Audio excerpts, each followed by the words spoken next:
Bharatiya Janata party Nagaland में बढ़ रहा है। हाँ, हमारी जो राष्ट्रीय लीडर्स है उन्होंने 40-20 में तय किया है। कार्यकर्ता होने के नाते जो भी हमारे सेंट्रल लीडर्स तय करेंगे उसी में हम लोग जा रहे हैं। भारतीय जनता पार्टी नागालैंड में आज पहले जैसा नहीं रहा। आज से 10-15 साल पहले कैसा था वैसा नहीं है। बहुत संघर्ष किया हमारे जो कार्यकर्ताओं ने। 1987 से भारतीय जनता पार्टी नागालैंड में शुरू हुआ। उस समय चंद कार्यकर्ता थे और उन लोगों की आशीर्वाद और प्यार से आज भारतीय जनता पार्टी नागालैंड 4 लाख मेंबर्स हैं, कार्यकर्ता है। और चुनाव के लिए तो हम लोग तैयार हैं। 4-5 साल इस पेंडेमिक के द्वारा और हर एक दौर में भारतीय जनता पार्टी राज्य के लोगों के लिए हर एक कार्यक्रम में, हर एक परिस्थिति में हम लोग आगे रहा है। और चुनाव की दृष्टि से भी हम लोग देखें तो हर एक बूथ में जहां हम लोग लड़ने वाले हैं वहां सक्षम है, और जहां हम लोग नहीं लड़ने वाले हैं वहां भी भारतीय जनता पार्टी के कार्यकर्ता वहां हमारे गठबंधन के लोगों को मदद करेंगे। 2040 का ये जो रेशियो 60 सीट है। एनडीपीपी पार्टी हम लोगों का रीजनल पार्टी है, उनको 40 सीट दिया तो उसका एक 3 भाग में 1 भाग बीजेपी को मिला है। किस आधार में तय किया है वो तो हमारी सेंट्रल लीडर्स ही जानेंगे, मगर जो भी तय किया है उसमें हम लोग पूरा बहुमत से आने के लिए हम लोग कोशिश करेंगे। बहुमत से आने की कोशिश की बात करें, आप कौन से वो मुद्दे हैं, खासकर नागालैंड की बात करें, और आप लोगों ने ऐसा जो काम किए हैं वहां पर किस आधार पर जो जनता है वो नागालैंड की वो बीजेपी को या आप दोनों अलायंस पार्टी हैं आप लोग को वोट देंगे? अलायंस पार्टी के लिए सबसे बड़ा सौभाग्य ये है कि वह बीजेपी के साथ गठबंधन में है। बीजेपी के पास नरेंद्र मोदी जैसा नेता है, सिर्फ बीजेपी के लिए नहीं, सारा हिंदुस्तान के लिए, और आज के समय में तो पूरा विश्व के लिए भी बोलो नेतृत्व दे रहे। भारतीय जनता पार्टी का नेतृत्व में जो मोदी जी है उनकी पॉलिसीज जो है, गरीब कल्याण की जो भी पॉलिसीज है, उसका सबसे बड़ा उपलब्धि भारतीय जनता पार्टी और अपने गठबंधन को होगा। आप कभी सुना भी है क्या कि गांव-गांव तक गरीब परिवारों में चावल पहुंचते हैं? प्रधानमंत्री गरीब कल्याण अन्न योजना आज तक चल रहा है। गांव के लोगों के लिए बहुत सारी सुविधाएं चाहिए, मगर अन्न बहुत जरूरी होता है। प्रधानमंत्री आयुष्मान कार्ड के द्वारा मेडिकल ट्रीटमेंट 5 लाख रुपए तक का मुफ्त हो जाता है।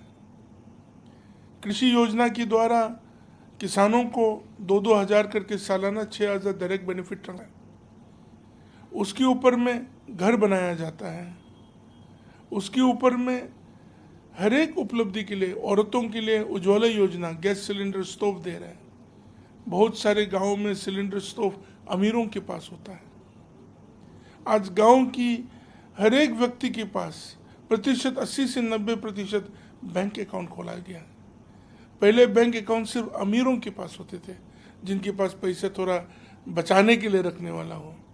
आज उन सब चीज़ों का उपलब्धि अगर हम लोग सही तरीक़ा से उन चीज़ों के बारे में हम लोग लोगों को कहेंगे और वो लोग समझ रहे हैं, तो हम लोग क्यों प्रचंड बहुमत से क्यों नहीं जीतेंगे?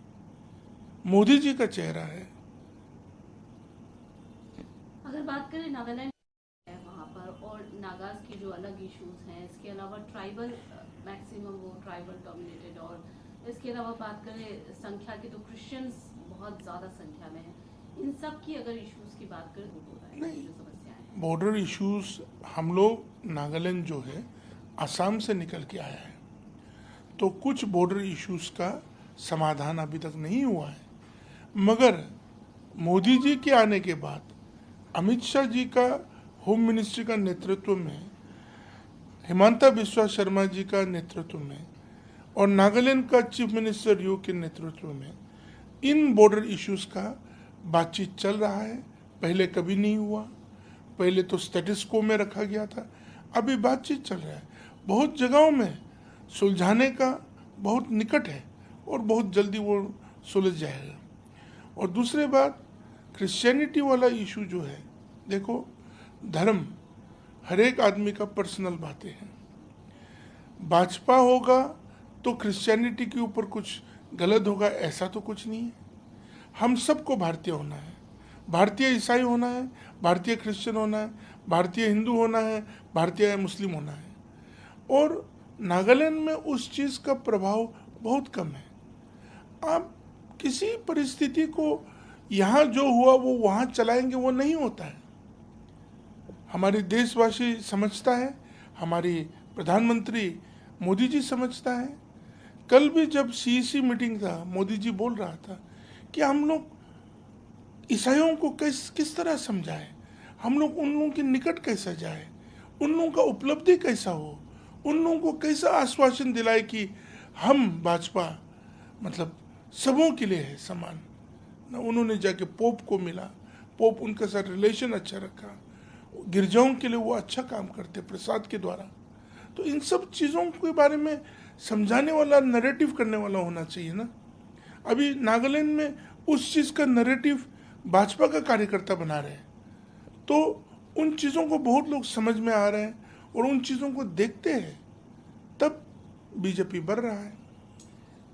अगर ऑपोजिशन की बात हो गया, इनको कहाँ पर मतलब क्या लग रहा है आपको, ये क्या वाकई में आप लोगों को कंपटीशन दे पाएंगे जो अभी फिलहाल जो प्रेजेंट सिचुएशन है? नहीं, हमारे ख्याल से नागालैंड में अभी ओपोजिशन है ही नहीं।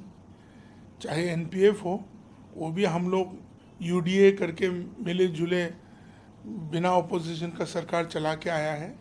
इलेक्शन के समय है तो वो अलग से लड़ रहे हैं, उनको भी हम लोग ये कहना चाहते हैं कि अच्छा से लड़िए, हम लोग भी लड़ेंगे और गठबंधन एक साथ करके हम लोग इलेक्शन में जाएंगे। कांग्रेस के विषय में तो कुछ ज़्यादा बात बोलना ही नहीं है। कांग्रेस 10 साल से एक भी एमएलए नहीं दे पाया। वो समय चला गया जब बुलंद नेता जमीर साहब के जैसा बहुत लोग थे, होकेशी साहब के जैसे, आज वो नहीं है, वो लीडरशिप नहीं मिल पा रहा है। और नागालैंड में कांग्रेस चाहे कितना नैरेटिव भी बनाए, वो प्रोपेगेंडा वाला नैरेटिव ही बनाते हैं और वो लोग समझ जाते हैं। बट कांग्रेस तो लगातार यही कह रही है, अगर बात करें तो लगातार यही कह रही है कि केंद्र तो कुछ करती ही नहीं है, गरीबों के लिए ध्यान ही नहीं देती है, कोई फोकस ही नहीं है, अनएम्प्लॉयमेंट पे फोकस नहीं है, इन्फ्लेशन पे कोई जवाब नहीं है, इस तरीके की। क्या कहिए इस पर, क्या कहना है आपका, क्या टिप्पणी है? ओपोजिशन है तो ओपोजिशन का काम कर रहे हैं, वो रूलिंग में है तो देश की हित के लिए जो भी करना है कर रहे हैं। गरीब कल्याण के लिए कुछ नहीं किया बोलने से तो वो तो आप गांव-गांव में यूपी हो, बिहार हो, नागालैंड हो, मिजोरम हो, जाके पूछ लेना।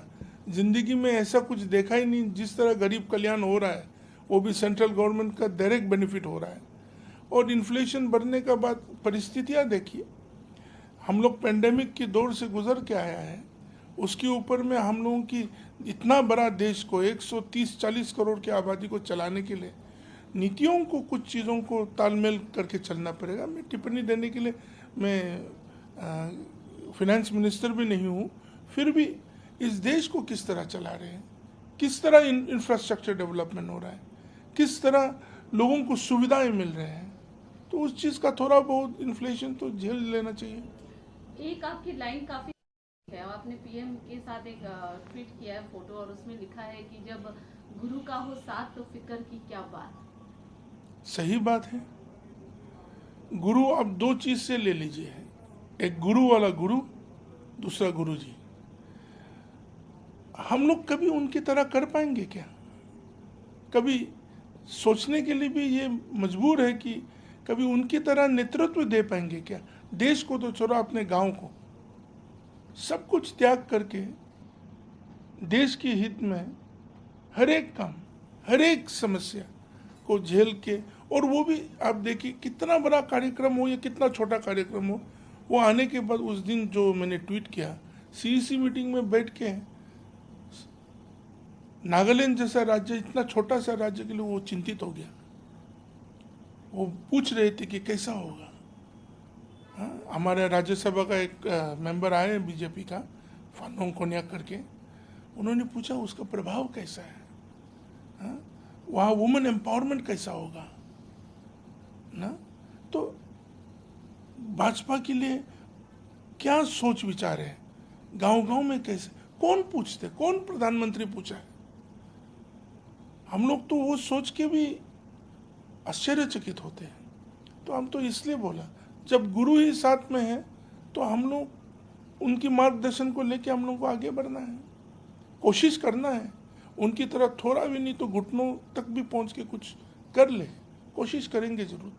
हालांकि आप एक भी आपने एक सस्पेंस छोड़ दिया है कि हम लोग जो ये मुस्कुरा रहे हैं, इस मुस्कुराहट के पीछे राज क्या है, ये इसका अभी आज तक खुलासा नहीं किया आपने कि वो जो मुस्कान थी किस वजह से थी आपकी और मोदी जी के बीच की। नहीं, एनआई वालों को बोलेगा तो वो तो ब्रेकिंग न्यूज़ होगा, ये सब नहीं बोलेगा। अभी कुछ ना कुछ तो वजह होगा। मोदी जी हमको देख के मुस्कुरा रहे थे, हम भी उनके हाथ पकड़ के मुस्कुरा रहे थे। आप सोच सकते हैं, एक युवा नेता इतना छोटा सा राज्य से आके अगर उनके हाथ पकड़ने का सौभाग्य मिलते हैं तो उसका मुस्कुराहट आप सोच सकते हैं।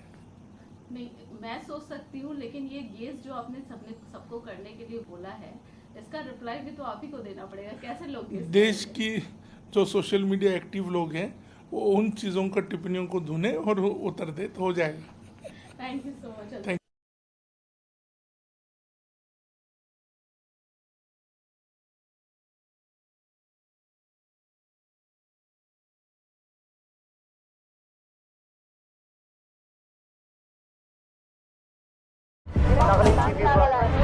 Nagaland TV, Sop Manulaga Awas. Watch us live on Geo TV and on your television sets as well. For Dimapur viewers, we are on channel number 994 in Global Chapter, and Kohima and Mokokchung viewers, switch to channel number 138 on Hornbill Digital. For all news and updates, follow us on Facebook, Instagram, YouTube and Twitter.